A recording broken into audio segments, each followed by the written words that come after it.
She stood perfectly still for 3 hours, just watching him sleep. Or trying to sleep.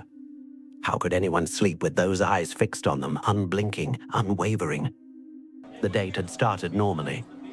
Too normally, maybe, which should have been the first warning sign. They'd met on a dating app, exchanged messages for a week, agreed to meet for drinks at a trendy downtown bar. She was beautiful. Objectively, undeniably beautiful.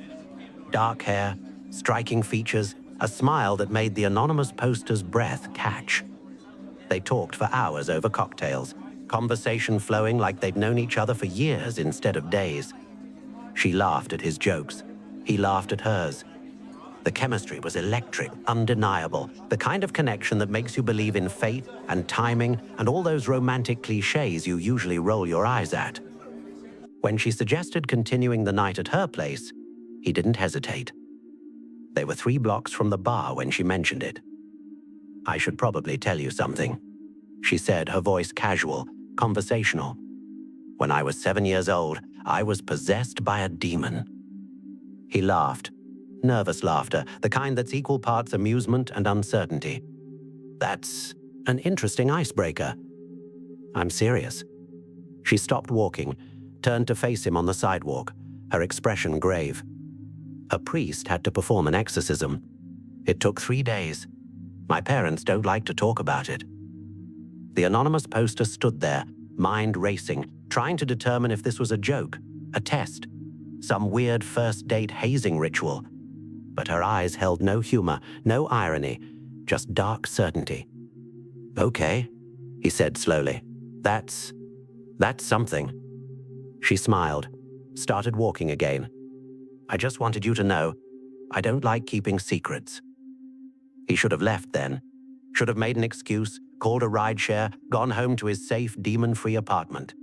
But she was beautiful, and he was intrigued, and some combination of attraction and curiosity overruled his better judgment. Her apartment was neat, minimalist, unremarkable.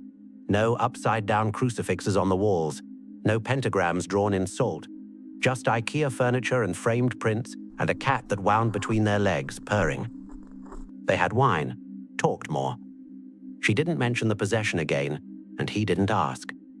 The conversation drifted to safer topics: work, travel, favorite movies, normal first date territory. When she suggested he stay over, he agreed. That was his second mistake. Or maybe his third. He was losing count. They went to her bedroom. Dim lighting, soft music playing from a speaker somewhere. Everything seemed fine, normal. She excused herself to the bathroom, and he undressed down to his boxers, climbed into bed, suddenly aware of how tired he was. The alcohol and adrenaline were wearing off, leaving exhaustion in their wake. She emerged from the bathroom in a tank top and sleep shorts, climbed into bed beside him. They kissed for a while, but it didn't go further. She seemed content to just lie there, her head on his chest, his arm around her shoulders. "I should sleep," he murmured. "Long day tomorrow." "Okay," she whispered. He closed his eyes, felt himself starting to drift. Then something made him open them again, some primal instinct, the ancient part of the brain that knows when it's being watched. She was sitting up beside him, perfectly still, staring down at his face. "Hey," he said. "You okay?" She didn't respond, didn't blink, just stared. "Did I snore or something?" He tried to laugh, but it came out wrong, tinged with unease.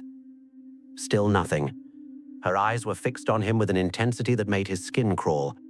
In the dim light from the window, her face looked different, harder, alien. "This is kind of creepy," he said, attempting levity. "Are you messing with me?" Silence. Her chest rose and fell with slow, measured breaths, but she didn't move, didn't blink, didn't speak.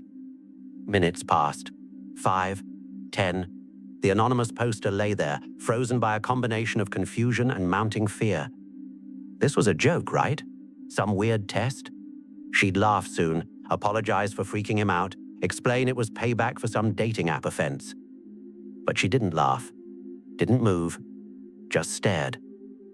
He tried closing his eyes, pretending to sleep, but he could feel her gaze on him like a physical weight. Tried turning over, facing the wall, but the knowledge that she was behind him, watching, was somehow worse. His heart hammered against his ribs. Every horror movie he'd ever seen played through his mind on fast forward. Possessed by a demon. 3 days of exorcism. Was it still inside her? Had it ever really left? An hour passed. 2. He checked his phone under the covers. Top 47 a.m. She hadn't moved, hadn't shifted position, hadn't blinked. How was that physically possible? To stare without blinking for 2 hours straight? He tried speaking to her again. Hey, seriously, this is really freaking me out. Can you please say something? Nothing. The apartment was silent except for the distant hum of traffic outside. The cat had disappeared. Even the music had stopped playing. Just him and this woman who sat like a statue beside him, her eyes boring into him with incomprehensible intensity. 3 hours in, he started to wonder if he was losing his mind. Maybe he'd fallen asleep and this was a nightmare. Maybe someone had slipped something in his drink at the bar. Maybe this entire night was a stress-induced hallucination. But no. He could feel the sheets beneath him, smell her perfume, hear his own breathing growing shallow with panic. She was real. This was real. He was trapped in a bedroom with a woman who'd claimed childhood possession and was now staring at him like she could see straight through his skull into his soul. When the first gray light of dawn started filtering through the windows, she finally moved, blinked, lay back down beside him as if nothing strange had happened. Within seconds, her breathing deepened, evened out. She was asleep. The anonymous poster didn't move for another 20 minutes, terrified that any motion would wake her, would restart the staring. When he finally worked up the courage to slip out of bed, he dressed with agonizing slowness, every rustle of fabric making his heart race. He made it to the front door. Freedom was 5 feet away. Leaving? Her voice behind him, calm and pleasant. He turned. She was standing in the bedroom doorway, smiling like this was any other morning after. Yeah, he managed. Work. Early shift. Okay. Text me later? He nodded, not trusting his voice, and escaped into the hallway. He never texted her, blocked her number immediately, deleted the dating app, tried to convince himself it had been nothing, a misunderstanding, sleep paralysis, coincidence. But he knows what he saw, what he felt. Those 3 hours of being watched by eyes that held something old and hungry and utterly inhuman.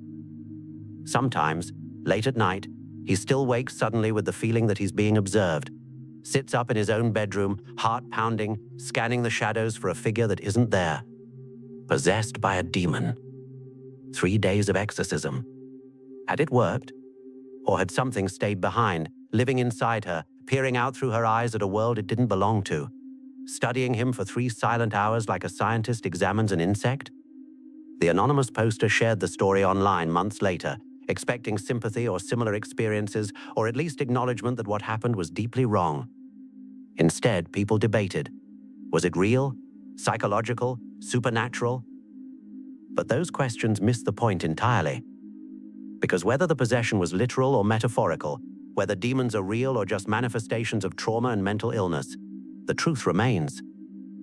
He spent 3 hours under the unwavering gaze of something that looked human, but felt fundamentally other. 3 hours realizing that the line between person and void is thinner than we pretend. 3 hours learning that some confessions aren't warnings, they're introductions.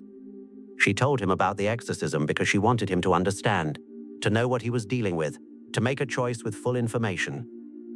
He chose wrong. And somewhere in the city, she's still out there, still dating, still beautiful, still carrying whatever it was that made her stand perfectly still for 3 hours, watching a stranger sleep with eyes that never, ever closed. The anonymous poster doesn't date anymore. Can't bring himself to trust those early conversations, those perfect connections that feel too good to be true. Because sometimes they are. Sometimes what looks like chemistry is just something wearing chemistry's skin, waiting for you to let your guard down so it can study you properly, learn the contours of your fear, map the boundaries of your breaking point. He never learned her real name, never saw her again after that morning. But he remembers her stare. Will always remember it. The way it felt like being dissected, being read, being known by something that had no business knowing him at all.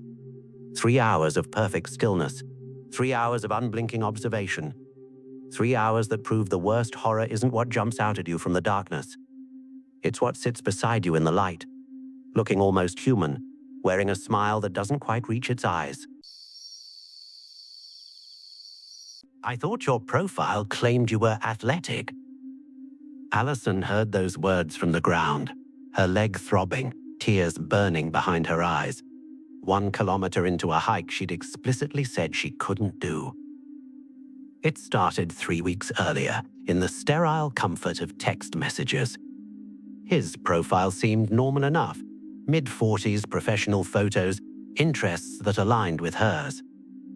They messaged back and forth, conversations flowing easily. When he suggested meeting up, Allison agreed, but with one crucial caveat. I'm recovering from surgery, she'd typed. I'm on crutches, limited mobility for at least another month, just so you know.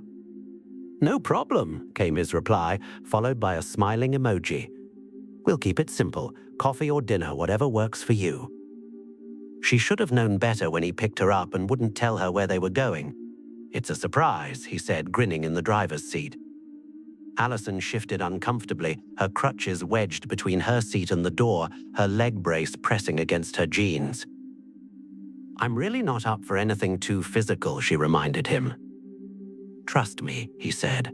That phrase, those 2 words that always precede disaster. They drove for 20 minutes, conversation growing stilted as Allison's anxiety climbed. When he finally parked, she saw the trailhead sign and felt her stomach drop. A hike? She asked, trying to keep her voice level. Just a short one, to the Civil War monument. It's beautiful up there, you'll love it. I told you I'm on crutches. It's not far, maybe a kilometer, you can do it.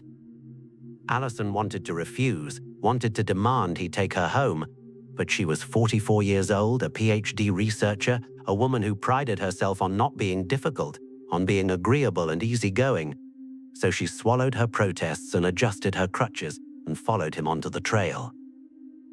The path was uneven almost immediately, roots and rocks jutting up through packed dirt, elevation changes that would have been negligible to a healthy person but were treacherous on crutches.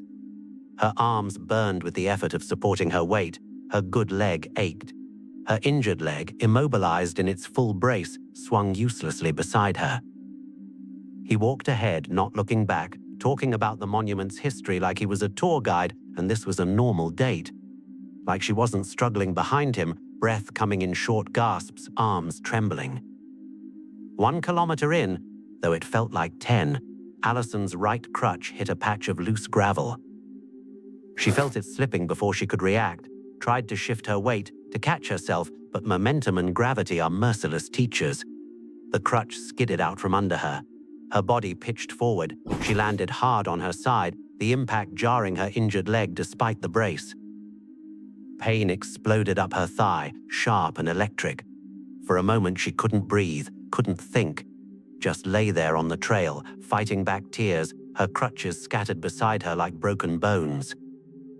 He turned around, finally, stood there looking down at her with an expression she couldn't quite read. Concern? Annoyance? Something darker. Are you okay? He asked, but he didn't move to help her up. I fell, Allison said unnecessarily. Her voice shook. My leg. I thought your profile claimed you were athletic. The words hit harder than the fall.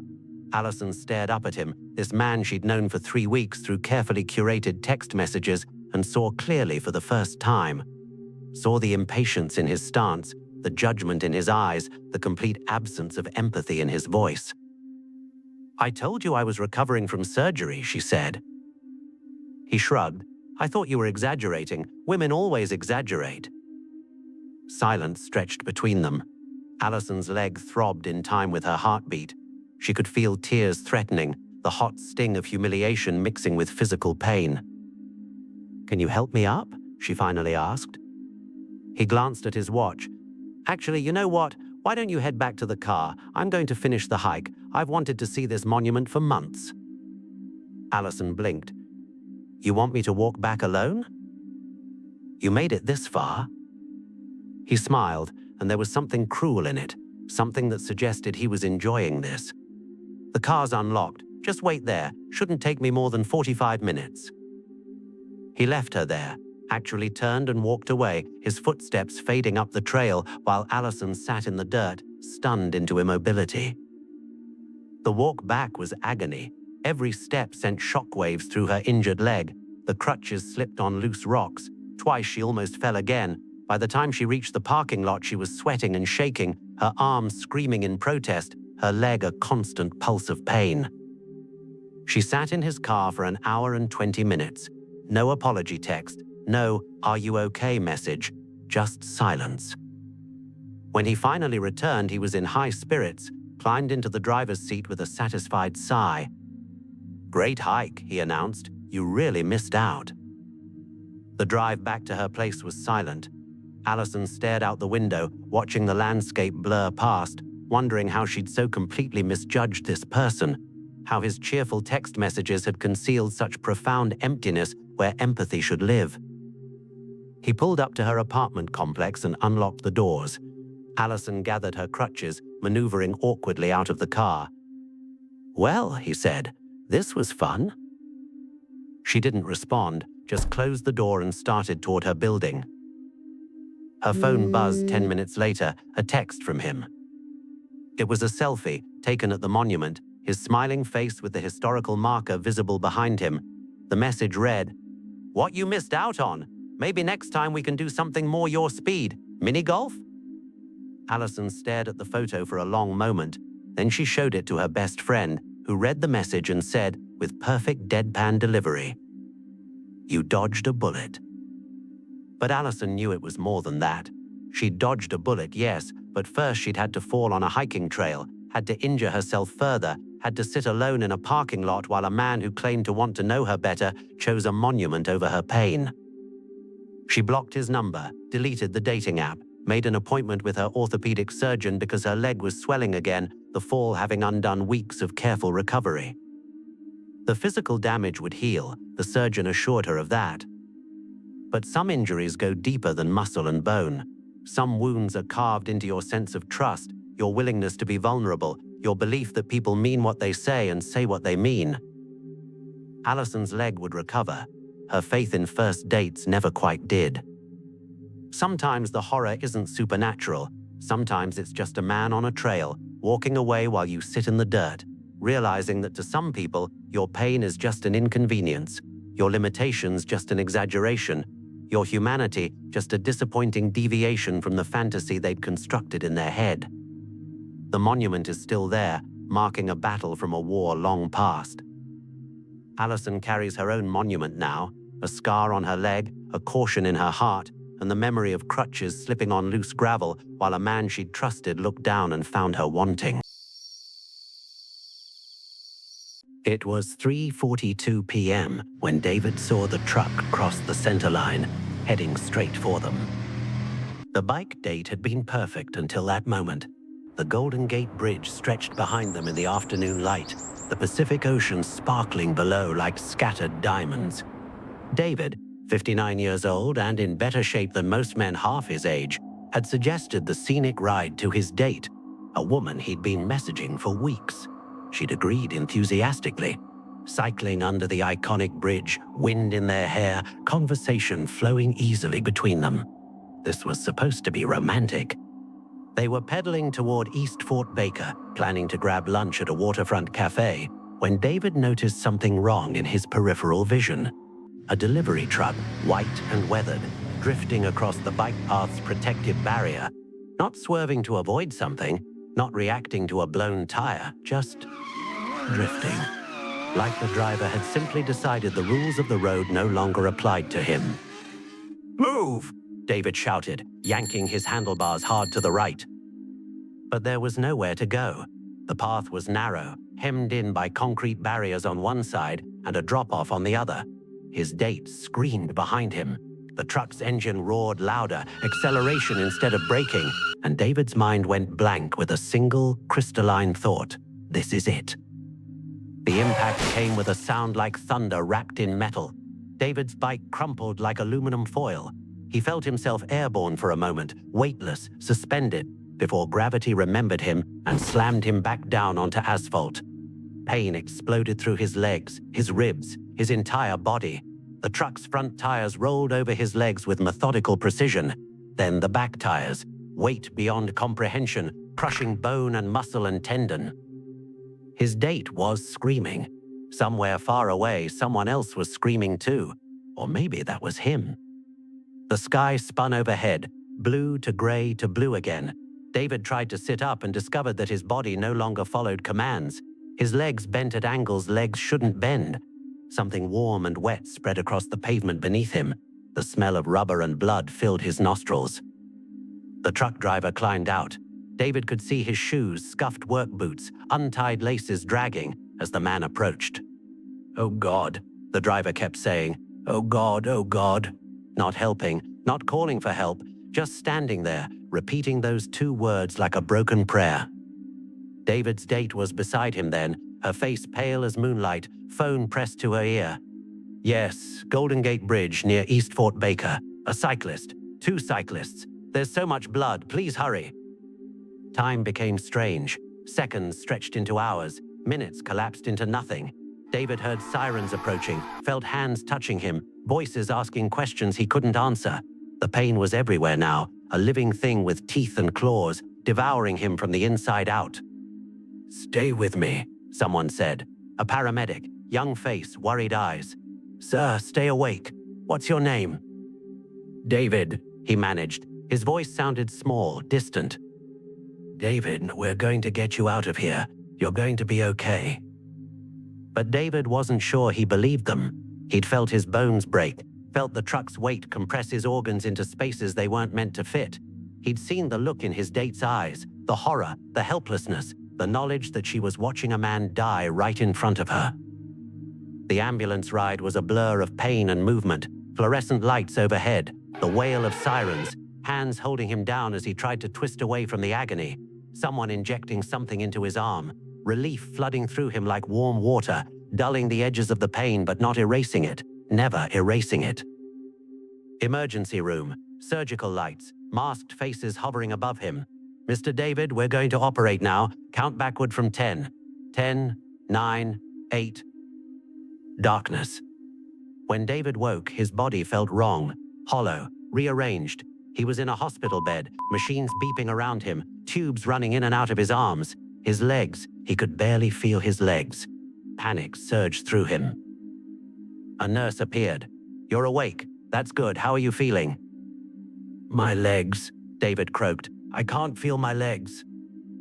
"The swelling is pressing on the nerves. The doctors say it's temporary." "You've had 4 surgeries, Mr. David. Your injuries were extensive."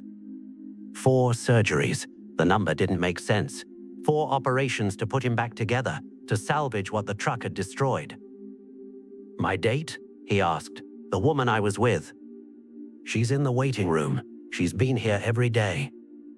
Every day. How long had he been unconscious? 2 weeks, the nurse said, reading his expression. "You've been in and out for 2 weeks." 2 weeks of his life stolen. 2 weeks of surgeries and recovery compressed into dreamless void. His date visited that afternoon. She looked exhausted, shadows under her eyes, her hair pulled back in a hasty ponytail. She smiled when she saw him awake, but it was a fragile smile, ready to shatter at the slightest touch. "I'm so sorry," she said, and David wasn't sure what she was apologizing for. For suggesting the bike ride? For surviving unscathed while he lay broken? For being there when the truck crossed the line? "Not your fault," he whispered. She stayed for an hour, making small talk that felt surreal given the circumstances. When she left, David knew he'd never see her again. Some experiences are too heavy to carry forward into a relationship. Some memories stain everything they touch. The recovery took months. 2 months in the hospital, learning to walk again, retraining his body to do simple tasks that had once been automatic. Physical therapy sessions that left him sweating and trembling. Nights when the pain was so intense he couldn't sleep, just lay there staring at the ceiling, remembering the sound of the truck's engine, the feeling of tires rolling over his legs. The driver was never charged. Accident, they called it. Medical episode, possibly. The truck's dash cam had been broken. No witnesses except David and his date, and trauma makes for unreliable testimony. David returned to work eventually, returned to cycling even, though he never rode near the Golden Gate Bridge again, couldn't bring himself to face that stretch of path where his life had nearly ended. But sometimes, late at night, he still hears it. The sound of the truck's engine, the feeling of weightlessness before impact, the sight of his date's face, watching him break apart on the pavement. Some dates end with a kiss goodnight.